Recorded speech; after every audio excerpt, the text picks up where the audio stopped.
इतना बड़ा शहर होने के बावजूद भी रजत शहर से दूर एक बड़े से महल में रहता था। वो महल रजत का पुश्तैनी महल था।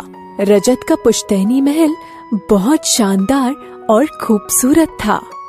जहाँ रजत महल में अकेला रहा करता था, तो वहीं दूसरी ओर गांव का कोई भी व्यक्ति उस महल के आसपास भी नहीं भटकता था।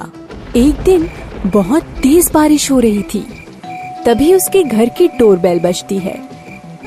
रजत जैसे ही दरवाजा खोलता है, उसके सामने एक बहुत ही सुंदर लड़की होती है। लड़की अचानक रजत से बोलती है, सुनिए, मेरी गाड़ी खराब हो गई है और मुझे लगता है यहाँ आसपास कुछ और भी नहीं है। अगर आप बुरा ना माने तो क्या बारिश बंद होने तक मैं यहाँ रुक सकती हूँ? हाँ, क्यों नहीं, तुम अंदर आ जाओ। Thank you so much. मैं बारिश के रुकते ही यहाँ से चली जाऊंगी। कोई बात नहीं, आप अंदर आ जाओ। मेरा एक दोस्त मैकेनिक है, मैं उसे फोन कर देता हूँ। वह अभी आपकी गाड़ी को अपनी दुकान में ले जाएगा और ठीक होते ही मुझे इन्फॉर्म कर देगा। अब वो लड़की अंदर आकर बैठ जाती है। तभी रजत देखता है कि वो लड़की पूरी तरह से भीग चुकी है और गीले होने की वजह से कांप रही है। जिसके बाद रजत कहता है, मैं आपके लिए अभी टॉवेल लेकर आता हूँ। आप पूरी तरह से भीग चुकी हैं।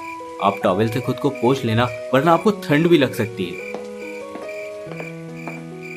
अब जैसे ही रजत टॉवेल लेकर आता है, तो वो देखता है वो लड़की अपनी जगह पर नहीं है। ये देखकर रजत थोड़ा शॉक हो जाता है और टॉवेल लेकर उस लड़की को इधर उधर देखने लगता है। तो वहीं दूसरी ओर रजत के सर के ठीक ऊपर छत पर एक काली परछाई होती है, जिसकी 2 लाल आंखें दिखाई दे रही होती है। वो परछाई रजत को बार बार घूर रही होती है। इस बात से अनजान रजत को महसूस होता है कि कोई उसके पीछे है। अब जैसे ही रजत पीछे पलट कर देखता है, तो वो अपने पीछे उसी लड़की को पाता है। जिसके बाद रजत उस लड़की से कहता है, तुम कहाँ चली गई थी? मैं तो बस तुम्हारा ये महल देख रही थी। बहुत सुंदर महल है तुम्हारा। वैसे इतने बड़े महल में तुम अकेले रहते हो? हाँ, एक्चुअली सबको लगता है कि यह महल भूतिया है, परंतु यह मेरा पुश्तैनी महल है और इसे मैं खाली नहीं छोड़ना चाहता। बस इसीलिए मैं इस महल में अकेला रहता हूँ। ये लो टॉवेल, तुम पानी पोंछ लो। मैं जब तक तुम्हारे लिए कॉफी बनाकर लाता हूँ। शायद कॉफी पीने से तुम्हें गर्माहट मिले।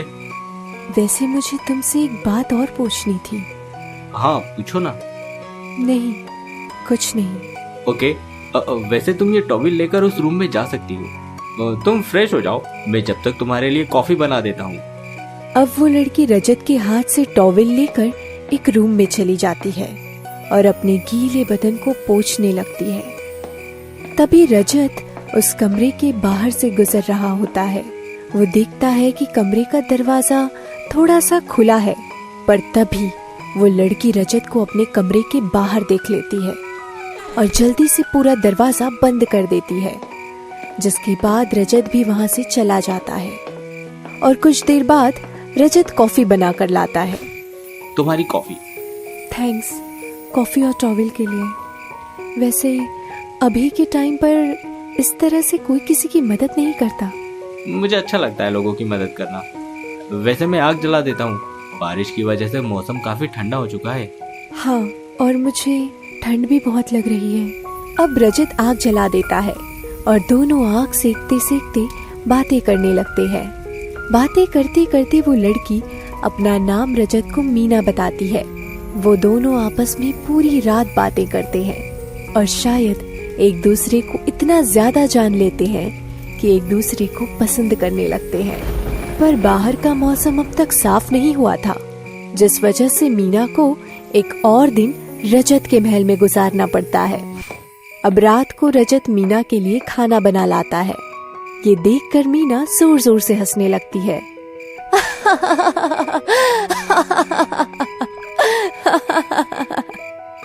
क्या हुआ? तुम हंस क्यों रही हो? कुछ नहीं, बस ऐसे ही। वैसे तुम खाना बनाना भी जानते हो? हाँ, अकेले महल में रहता हूँ तो महल की साफ सफाई भी मुझे ही करनी पड़ती है। कई बार तो सोचता हूँ कि इस महल को टूरिस्ट प्लेस बना दूँ, फिर सोचता हूँ नहीं, ये मेरा पुश्तैनी है, यहाँ बहुत सारी यादें जुड़ी हैं। रजत बोलते बोलते थोड़ा इमोशनल हो जाता है। जिसके बाद मीना उससे बोलती है, अच्छा बताओ, इतना बड़ा महल है और तुम्हारे घर से तुम्हारे अलावा इस महल में और कोई नहीं रहता, तुम्हें अकेले इस महल में डर नहीं लगता क्या? इसमें डरने की क्या बात है, और हाँ, मुझे डर नहीं लगता। रजत की बात सुनकर मीना उसे घूरने लगती है और जोर जोर से हंसने लगती है, जिसके बाद रजत एक बार फिर मीना से बोलता है, तुम हंस क्यों रही हो?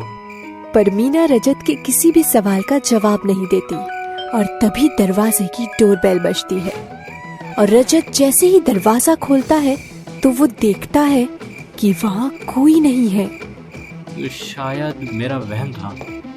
अब रजत अंदर वापस आता है, जहाँ वो मीना को देखता है। मीना के बाल बिखरे होते हैं और उसका चेहरा बहुत डरावना होता है। मीना को देखकर रजत डर जाता है और डरते हुए मीना से बोलता है, मीना, तुम ठीक तो हो ना?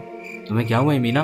पर मीना कुछ नहीं बोलती और धीरे धीरे उसके पास जाने लगती है और उसके पास जाकर उसके कानों में उससे बोलती है, तुम इतनी जल्दी डर गए। इतना बोलकर मीना जोर जोर से हंसने लगती है और हंसते हंसते रजत से दूर होकर उससे बोलती है, बस रजत, इतने में ही? अरे तुम तो कह रहे थे कि तुम्हें डर नहीं लगता। सच में रजत, तुम एक नंबर की डरपोक हो। वैसे रजत, मुझे यहाँ तुम्हारे साथ बहुत अच्छा लग रहा है। क्या मैं कुछ दिन और तुम्हारे साथ यहाँ रुक सकती हूँ? हाँ, क्यों नहीं। जब तक तुम्हारा दिल करे तब तक तुम यहाँ पर रह सकती हो। अब इसी तरह से 1 हफ्ते बीत जाते हैं और पूर्णिमा की काली रात आ जाती है। उस रात रजत मीना के पास जाता है और उससे कहता है, मीना, क्या तुम्हें डर नहीं लगता? तुम अकेली मेरे साथ इतने बड़े महल में कुछ दिनों से रह रही हो। मुझे डर नहीं लगता जब तुम मेरे साथ होते हो, और मैं तो चाहती हूँ कि मैं तुम्हारे साथ यही रहूं। मुझे हॉस्टल नहीं जाना, मुझे वहाँ बिल्कुल अच्छा नहीं लगता। अच्छा, अगर कोई भूत तुम्हारे सामने आ गया तब क्या करोगी? तब मैं उस भूत के सामने तुम्हें खड़ा कर दूंगी और उससे बोलूंगी कि ये महल तुम्हारा है, इसलिए तुम रजत के महल को छोड़कर चले जाओ।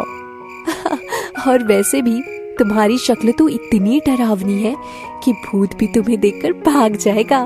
बस तुम्हारी यही अदा मुझे तुम्हारे और करीब ले आती है। अब मैं तुम्हें इस महल से कभी नहीं जाने दूंगा। तुम खुद चाहोगी ना तो भी नहीं। अच्छा, इतने कम दिनों में तुम्हें इतना प्यार हो गया मुझसे? यहाँ आने वाले हर शख्स से मुझे इसी तरह से प्यार होता है। इतना बोलकर रजत मीना को गले लगा लेता है और मुस्कुराने लगता है। कुछ देर बाद मीना जोर से चिल्लाती है, आह! मीना जोर से चिल्लाने के बाद रजत को खुद से दूर करती है और खुद सीने पर अपना हाथ रखकर नीचे जमीन पर गिर जाती है और तड़पने लगती है। पूरे फर्श पर खून ही खून होता है, जिसके बाद रजत एक इंसान से भूत बन जाता है और अपने एक हाथ से मीना का दिल लिए हवा में उड़ते हुए बोलता है, जो डर गया समझो बच गया। मुझे डराना चाहती थी तुम, और तुम नहीं जानती इस महल का भूत मैं ही हूँ, और मेरी वजह से ही ये महल वर्षों से बंद है, और मैं इस महल में सदियों से रह रहा हूँ। ये हवेली मेरी है और यहाँ आने वाला हर व्यक्ति मेरा शिकार। अब मुझे अपने दूसरे शिकार का इंतजार है।